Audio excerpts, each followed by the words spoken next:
Hare Krishna, welcome to mums मिल्कल। 6 से 7 महीने के बच्चों के लिए डाइट चार्ट। पहले हम बात करेंगे किस स्टेज से बच्चे को सॉलिड देना स्टार्ट करना चाहिए। तो 6 महीना एक करेक्ट एज है बच्चे को सॉलिड देने के लिए, लेकिन कुछ बच्चे जो हैं साइन देते हैं वो 5-5.5 महीने में बिल्कुल तैयार हो जाते हैं सॉलिड के लिए। तो अब सवाल ये आता है कि हम बेबी को खाना दे कितनी बार हमें उसे दिन में खाना देना चाहिए। तो एक 6 से 7 महीने के बच्चे को खाना देना, जब खाना स्टार्ट होता है तो पेरेंट्स ये सोचते हैं कि हम उसे ये देते हैं वो देते हैं, या फिर वो नहीं खाता है तो पेरेंट्स वरी हो जाते हैं कि अरे ये तो कुछ खा ही नहीं रहा है, मेरा बच्चा तो ये नहीं खाता, मेरा बच्चा तो वो नहीं खाता। तो जो ये 6 मंथ के बाद स्टेज स्टार्ट होती है बच्चों की, उसे खाना इंजॉय करने दीजिए। उसे प्रेशर मत कीजिए कि तू ये भी खा और तू वो भी खा। वो बच्चे इंजॉय करते हैं, उनके लिए खाना खाना एक नई दुनिया होता है, एक नई एक्टिविटी होती है। तो उन्हें पूरा इंजॉय करने दीजिए, पूरे अच्छे से उन्हें खाने को इंजॉय करने दीजिए। 6 मंथ में जो आप स्टार्ट करेंगे वो आप सिर्फ एक मील देंगे। पूरे 6 मंथ आप बच्चे को एक मील देंगे। तो 6 मंथ में आप सिर्फ एक मील देंगे। अगर 7 मंथ में अगर आपको लग रहा है कि आपके बच्चे ने खाना अडेप्ट कर लिया है, उसका एपेटाइट भी बढ़ रहा है, तो आप फिर एक मील और एक स्नैक स्टार्ट करेंगे। तो 6-7 मंथ में आप 6 मंथ में एक मील और 7 मंथ में आप एक मील और एक स्नैक स्टार्ट करेंगे। तो 6 मंथ बाद आप जो भी मील स्टार्ट करेंगे वो आपको कब देनी है। अब सवाल ये उठता है कि कब देनी चाहिए, किस टाइम देनी चाहिए। तो जो भी 6 मंथ बाद आप मील स्टार्ट करेंगे वो आपको दिन के टाइम देनी है और ब्रेकफास्ट के टाइम देनी है। क्योंकि जब दिन के टाइम देंगे आप एक मील वो आप बच्चे को दे रहे हैं, तो उससे उसको अगर कोई प्रॉब्लम होती है, कोई एलर्जी होती है या गैस बनती है या उसको कुछ डिस्कम्फर्ट होता है या और भी कुछ एलर्जीज़ हो जाती है या फिर और भी कुछ प्रॉब्लम्स होती हैं, तो वो पूरा दिन है आपके पास देखने के लिए। और अगर कुछ प्रॉब्लम होती है तो आप उससे तुरंत एक्शन ले सकते हैं। लेकिन यही चीज़ अगर आप शाम को देंगे तो शाम को बच्चा अगर सो गया तो शायद आपको भी पता नहीं लग पाए तो बच्चे को कोई प्रॉब्लम हो रही है या नहीं हो रही है। फिर जब बच्चा 7 मंथ में आ जाता है तो आप बच्चे को फिर जब बच्चे की 2 चीज़ें स्टार्ट हो गई, मील और स्नैक्स, तो मील आप जो है उसे ब्रेकफास्ट टाइम पे देंगे और जो स्नैक्स है उसे दोपहर टाइम देंगे। अब बात करते हैं, पेरेंट्स पूछते हैं कि उसका टेक्सचर कैसा होना चाहिए। तो टेक्सचर कैसा होना चाहिए, तो अब शुरू से बच्चे ने 6 महीने के बाद बच्चे ने दूध पिया है तो उसे हमें देना भी ऐसे होगा एकदम दूध जैसी फॉर्म में, यानी बिल्कुल पतला लिक्विड देना होगा आपको। उसका टेक्सचर भी आप बिल्कुल पतला ही रखेंगे क्योंकि बच्चे ने वैसा ही पिया है तो उसको वैसे ही आपको प्योरी बना के देनी है कि ऐसे ही बना के देनी है कि वो छन्नी में छन जाए। कोई भी चीज़ आप बच्चे को दे रहे हो तो उसे ब्लेंड करके अच्छी तरह बिल्कुल पतला टेक्सचर बना के तब आपको बच्चे को देना है।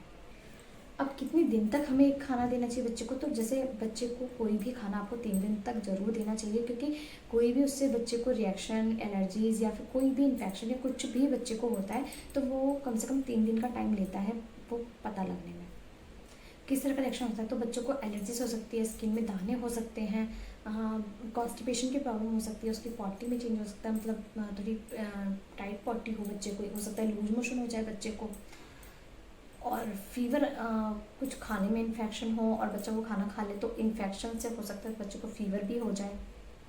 तो ये सब सारी बहुत सी चीज़ें हैं जो बच्चे के साथ हो सकती हैं। तो अब कितना खाना खिलाना चाहिए बच्चे को, तो बच्चे को वैसे जो नॉर्मली बच्चे खाते हैं 6 से 7 मंथ में वो 1 या 2 चम्मच खाते हैं, बट ऐसी कोई गाइडलाइन नहीं है। कोई बच्चे 2 से 4 चम्मच भी खा सकते हैं, कोई बच्चे आधा चम्मच भी खा सकते हैं, तो इसका कोई वो नहीं है। और बच्चे को जब आप खाना स्टार्ट करते हैं, कोई भी सॉलिड स्टार्ट करते हैं बच्चे के साथ, तो बच्चा पहले खाता नहीं है, बच्चे के मुंह में डालेंगे करके वो बच्चा निकाल देगा, लेकिन उसकी वजह से पेरेंट्स सोचते हैं अरे इसे तो अच्छा ही नहीं लग रहा है, ये खाना है, ये खाएगा ही नहीं। लेकिन ये चीज़ नहीं करनी है। आप बच्चे को जैसी आदत डालेंगे वो बच्चे को डलेगी।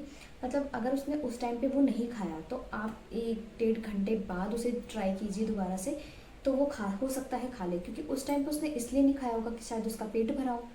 तो इसीलिए आप ट्राई करते रहिए और धीरे धीरे ये चीज़ सक्सेस हो जाती है। आप बच्चे को जैसी आदत डालेंगे वो वैसे ही खाएगा। बट अगर बच्चे ने एक बार में नहीं खाया तो ये नहीं कि आप छोड़ ही दें उसे, वो चीज़ खिलाएं ही नहीं, उसे दोबारा वो चीज़ ट्राई कीजिए। बच्चे ने थोड़ा खाया तो भी ठीक है, अगर बच्चे ने ज़्यादा खाया तो भी ठीक है। तो इसमें कोई वरी करने वाली बात नहीं है। अब बात करते हैं कि हमें 3 दिन तक एक ही खाना देना है, तो अब अगर हम सपोज़ हम खाने को स्टोर कैसे करें। सपोज़ हम बच्चे को बनाने की प्योरी दे रहे हैं, तो अब हम आधे बनाने की प्योरी तो बनाएंगे नहीं, एक बनाने की प्योरी बनाएंगे, तो हम उसे स्टोर कैसे करें। या कुछ भी बच्चे के लिए हम बना रहे हैं तो हम उसे स्टोर कैसे करके रखें, तो इसका भी एक तरीका है। तो जैसे आपने मान लो एक बाउल आपने कुछ भी बनाया, बच्चे के लिए जो भी बनाया, सपोज़ बनाने की प्योरी तक बनाई आपने, तो वो आपने कुछ भी बच्चे के लिए बनाया, तो वो आपने एक बाउल में बनाया, उसमें से निकाल के अपने बच्चे को खिला दिया एक टाइम।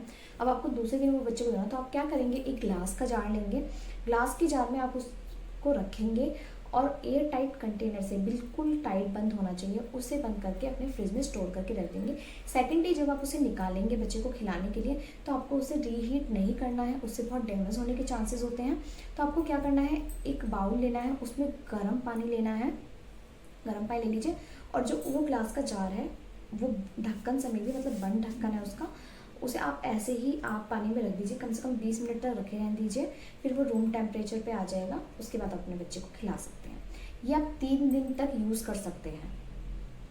इससे खाना वेस्ट भी नहीं होगा और आप अपने बच्चे को कोई डैमेज होने से भी बचा सकते हैं। अब सबसे ज़रूरी बात है कि बेबी को खाने में दे क्या, ये बहुत ही ज़रूरी बात है। और ये हर पेरेंट्स के माइंड में आता है कि हम बच्चे को दें क्या। आज मेरे बच्चे तो बड़े हो गए, मैं अब तक ये सोचती हूँ कि मैं बच्चे को दूँ क्या। बच्चे का स्टार्टिंग फेज़ है, और अगर हम उसे उस टाइम पे ऐसी चीज़ देंगे जिससे बच्चा, कहीं हम बच्चे को ऐसी चीज़ ना दें जिससे बच्चा इरिटेट हो जाए और खाने के नाम से ही बच्चा भागने लगे, तो इस टाइम पे हमें बच्चे को ऐसी चीज़ देनी है जिसे बच्चा इंजॉय करे। तो मेरा मानना है कि सबसे पहले जब भी आप बच्चे का फूड स्टार्ट करें तो वो हमेशा फ्रूट से स्टार्ट करें। फ्रूट्स की प्योरी आप बच्चे को दें, क्योंकि फ्रूट्स में जो है, फ्रूट से कोई इन्फेक्शन होने के चांसेस नहीं होते, बहुत कम एलर्जी होने के चांसेस होते हैं फ्रूट से बच्चे को। और फ्रूट जो है नेचुरल वे है, तो आप फ्रूट की प्योरी बच्चे को दें। उसमें बहुत फाइबर भी होता है जो बच्चों के स्टोमक में कोई कॉन्स्टिपेशन वगैरह नहीं क्रिएट करता। तो मैं आपके साथ 15 ऐसी चीज़ें शेयर करूँगी जिससे कि आप बच्चे को 2-2 दिन करके, मतलब 30 दिन होते हैं तो आप 2-2 दिन करके बच्चों को आप वो चीज़ दे सकते हैं। नेक्स्ट 7 मंथ में फिर आप उसी चीज़ को आप कॉम्बिनेशन करके आप बच्चे को दे सकते हैं। सबसे पहला है आपका बनाना, एप्पल, एवोकाडो, पियर, सबसे पहला सेब, केला, एवोकाडो और पियर यानी नाशपाती। नाशपाती तो कॉन्स्टिपेशन के लिए बिल्कुल, पेट के लिए बहुत ही अच्छी होती है, मतलब मिरेकल है पेट के लिए। प्रून्स और एप्रिकॉट, तो ये 6 फ्रूट्स जो हैं ये बच्चों के लिए बहुत ही बेनिफिट है।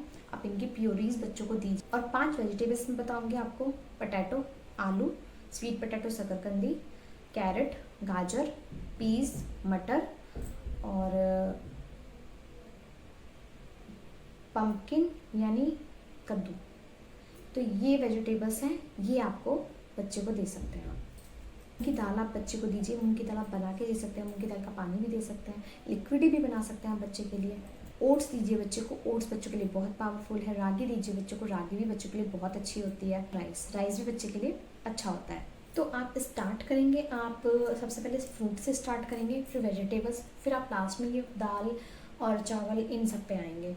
तो जब 7th मंथ में आएगा बच्चा तो आप इसके साथ कॉम्बिनेशन बना सकते हैं। ओट्स, रागी और एप्पल आप बना सकते हैं। तो बेसिकली आप इन सब चीज़ों का कॉम्बिनेशन बना सकते हैं। ये थी मेरी कुछ जानकारी बच्चों के डाइट के लिए। 6 से 7th मंथ में बच्चों के पेरेंट्स बहुत ही वरी होते हैं जब उनका सॉलिड स्टार्ट करना होता है। तो ये मेरे कुछ एक्सपीरियंसेस थे जिसके तौर पे मैंने आपके लिए थोड़ा सा डाइट चार्ट आपके साथ शेयर किया है। छोटा को अच्छी लगी तो प्लीज़ लाइक ज़रूर कीजिए। हरे कृष्णा।